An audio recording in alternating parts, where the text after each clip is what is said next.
ഇപ്പോൾ വളരെ പ്രധാനപ്പെട്ട ഒരു വാർത്ത വരുന്നുണ്ട്. ജാർഖണ്ഡിൽ നിന്നുള്ള ഹേമന്ത് സോറൻ BJP-യിലേക്ക് എന്നുള്ളൊരു വാർത്ത വരുന്നു. ഹേമന്ത് സോറനും ഭാര്യയും ചർച്ച നടത്തിയിട്ടുണ്ട് എന്നുള്ളൊരു വിവരമാണ് ഇപ്പോൾ പുറത്തു വരുന്നത്. വളരെ പ്രധാനപ്പെട്ട വിവരമാണ്. പ്രേക്ഷകർക്കറിയാം, ജാർഖണ്ഡിൽ ഇപ്പോൾ ഭരിക്കുന്നത് JMM കോൺഗ്രസ് അലയൻസ് ആണ്. അവിടെ കോൺഗ്രസിന് 16 MLA-മാരും ജാർഖണ്ഡ് മുക്തി മോർച്ച ഹേമന്ത് സോറനുള്ളത് 36 MLA-മാരുമാണ്. അപ്പോൾ ഇതിൽ ഇപ്പോൾ ലഭിക്കുന്ന വിവരം അനുസരിച്ച് BJP-ക്ക് അവിടെ 21 MLA-മാരുണ്ട്. കോൺഗ്രസിന്റെ പിന്തുണയേക്കാൾ BJP-യുടെ പിന്തുണ ഹേമന്ത് സോറൻ സ്വീകരിക്കാൻ പോകുന്നു. ഹേമന്ത് സോറനെതിരെ വലിയ രീതിയിലുള്ള ആരോപണം അവിടെ ഉണ്ടായിരുന്നു, അന്വേഷണം അവിടെ ഉണ്ടായിരുന്നു. ED-യുടെ അടക്കമുള്ള അന്വേഷണം പ്രേക്ഷകർ കണ്ടതാണ്. ഈ തെരഞ്ഞെടുപ്പിൽ കോൺഗ്രസ് സഖ്യത്തിലുള്ള ഒരു സ്റ്റേറ്റാണ് ജാർഖണ്ഡ്. ആ ജാർഖണ്ഡിൽ ഇപ്പോൾ നിർണായകമായ നീക്കങ്ങൾ നടക്കുകയാണ്. ജാർഖണ്ഡിൽ ഹേമന്ത് സോറൻ BJP-യിലേക്ക് എന്നുള്ളൊരു വാർത്തയാണ് ഇപ്പോൾ വരുന്നത്. മുതിർന്ന BJP നേതാക്കളുമായിട്ട് ചർച്ച നടത്തിയിട്ടുണ്ട്. ആ വാർത്തയുടെ കൂടുതൽ വിശദാംശങ്ങളിലേക്ക് വരാം. നിലവിൽ 81 അംഗ ജാർഖണ്ഡ് അസംബ്ലിയിൽ 41 സീറ്റുകളാണ് ഭൂരിപക്ഷത്തിന് വേണ്ടത്. അതിൽ ഇപ്പോഴുള്ള കണക്കനുസരിച്ച് BJP-ക്ക് 21 MLA-മാരാണ് ഉള്ളത്. ജാർഖണ്ഡ് മുക്തി മോർച്ചയ്ക്ക് 34 ഹേമന്ത് സോറന്റെ. അവിടെ കോൺഗ്രസിനുള്ളത് 16. രണ്ടും കൂടെ കൂട്ടിയാൽ 50 വരും.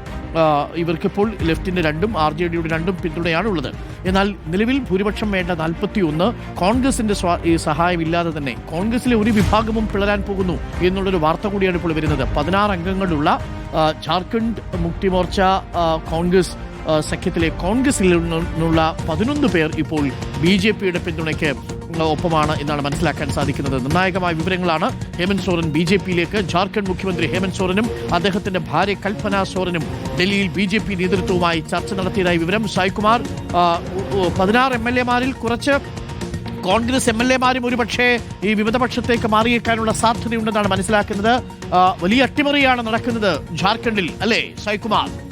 തീർച്ചയായും ഡോക്ടർ അരുൺകുമാർ, വലിയ രാഷ്ട്രീയ ചുവടുമാറ്റം ജാർഖണ്ഡിൽ വരാൻ പോകുന്നു എന്ന തരത്തിൽ തന്നെയുള്ള റിപ്പോർട്ടുകളാണ് ഇപ്പോൾ ജാർഖണ്ഡിൽ നിന്നും ദേശീയ മാധ്യമങ്ങളെല്ലാം സൂചന നൽകുന്നത്. ഇന്ന് ജാർഖണ്ഡ് മുഖ്യമന്ത്രിയായ ഹേമന്ത് സോറനും അദ്ദേഹത്തിന്റെ ഭാര്യ കൽപ്പന സോറനും ഡൽഹിയിൽ BJP-യുടെ ചില നേതൃത്വവുമായി ഇക്കാര്യങ്ങളിൽ ചർച്ച നടത്തി ഒരു തീരുമാനത്തിലേക്ക് എത്തി എന്നുള്ള സൂചനകളാണ് പുറത്തു വരുന്നത്. അങ്ങനെയാണെങ്കിൽ ഇന്ത്യ സഖ്യത്തിന് ബീഹാർ തിരഞ്ഞെടുപ്പിന് ശേഷം ഏറ്റ വലിയൊരു തിരിച്ചടിയായി ഇത് മാറും എന്ന റിപ്പോർട്ടുകൾ വരുന്നു. അതായത് ജാർഖണ്ഡിൽ വികസനം കൊണ്ടുവരിക, അതോടൊപ്പം അന്തരിച്ച JMM സ്ഥാപകനും മുൻ മുഖ്യമന്ത്രിയുമായ ഷിബു സോറന് ഭാരതരത്നം നൽകുന്ന കാര്യം പരിഗണിക്കുക എന്നുള്ള ആവശ്യങ്ങൾ അവർ മുന്നോട്ട് വെച്ചു. അത് പൂർണ്ണമായും BJP നേതൃത്വം അംഗീകരിക്കുന്നു എന്ന രീതിയിലേക്കാണ് ഇപ്പോൾ കാര്യങ്ങൾ പോകുന്നത്. ഇതിൽ ഏറ്റവും പ്രധാനം, ബീഹാർ തിരഞ്ഞെടുപ്പിൽ മഹാസഖ്യത്തിന്റെ ഭാഗമായി 16 സീറ്റുകളിൽ മത്സരിക്കാൻ താല്പര്യം അറിയിച്ച് JMM ആവശ്യം ഉന്നയിച്ചിരുന്നു. എന്നാൽ RJD കോൺഗ്രസ് നേതൃത്വം അവസാന നിമിഷം വരെയും ആ ആവശ്യം അംഗീകരിച്ചില്ല. അതാണ് ഇവരുടെ ഒരു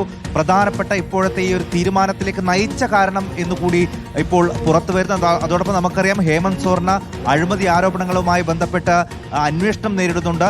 ED-യുടെ കേസുകളൊക്കെ നിലവിലുണ്ട്. അതും ആ ഒരു ഭീഷണി പുറത്താണോ ഇപ്പോൾ ഹേമന്ത് സോറൻ BJP-ക്ക് കൈകൊടുക്കാൻ പോകുന്നത് എന്നുള്ള ചർച്ചകളൊക്കെ ഇപ്പോൾ ഉയർന്നു വരികയും ചെയ്യും. ഡോക്ടർ, വളരെ പ്രധാനപ്പെട്ട വിവരമാണ്. ജാർഖണ്ഡ് മുഖ്യമന്ത്രി JMM കോൺഗ്രസ് സഖ്യം പൊളിയുന്നു. അവിടെ JMM BJP സഖ്യം വരാൻ പോകുന്നു എന്നുള്ള വിവരമാണ് ഇപ്പോൾ പ്രേക്ഷകർ കാണുന്നത്. BJP-യെ കോൺഗ്രസ് ജാർഖണ്ഡ് മുക്തി മോർച്ച പരാജയപ്പെടുത്തിയത് വലിയ തരത്തിൽ BJP-ക്ക് തിരിച്ചടിയായിരുന്നു. അവിടെ BJP JMM-മായി സഖ്യത്തിലാകാൻ പോകുന്നു. JMM കോൺഗ്രസ് ബന്ധം ഉപേക്ഷിച്ച് BJP പക്ഷത്തേക്ക് പോകുന്നു. എന്താ സംഭവം എന്നറിയാമോ? ജാർഖണ്ഡ് മുക്തി മോർച്ചയുടെ നേതാവ് ജാർഖണ്ഡിലെ ഹേമന്ത് സോറന്റെ പേരിൽ ED-യുടെ ഒരു വലിയ കേസുണ്ട്. 8.5 ഏക്കർ സ്ഥലം അയാൾ വാങ്ങിയത് ഈ കള്ളപ്പണം വെളുപ്പിച്ചാണ് എന്നുള്ളതാണ് കേസ്. ആ കേസ് കഴിഞ്ഞ് 2024 ഡിസംബറിലാണ്. അതിപ്പോൾ ജാമ്യത്തിലാണ് ഹേമന്ത് സോറൻ ഉള്ളത്. ED വന്നു, ഹേമന്ത് സോറൻ BJP-യിലേക്ക്.